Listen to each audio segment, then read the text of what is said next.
You're sloppy and you're stupid, Chris. Wow, I'm sure I've said that before. Okay, so the quick summary of this scene is that I'm sleeping, I have a child, my husband pulls up super, super late in his truck. I've been up all night wondering where he is. He comes up, I'm on my balcony, I'm looking down at him, but then I also see a girl that he's with. She's the new neighbor.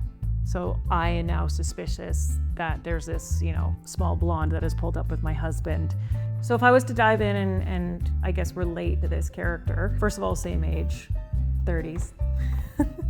I'm not a wife or a mom, but I feel like I'm the closest thing to an aunt, and obviously I've been in relationships before. With her, I would probably come from a place of protecting my child.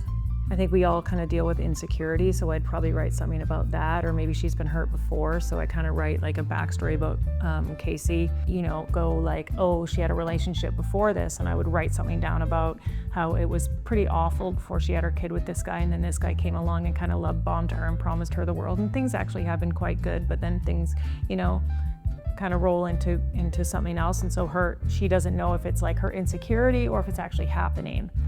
Which can actually make a lot of people really crazy. He's probably gaslighting her, let's be honest.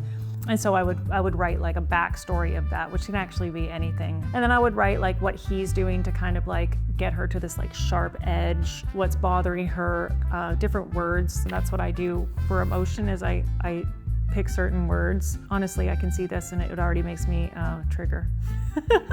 You're sloppy and you're stupid, Chris. Wow, I'm sure I've said that before. Explain yourself, which can be very emotional when you think somebody's lying to you.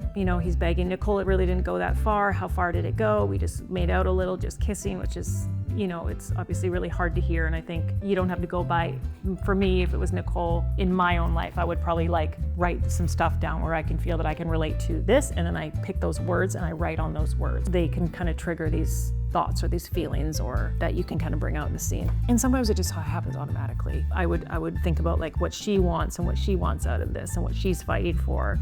And then obviously just be writing the in-between thoughts of what she wants all the way down.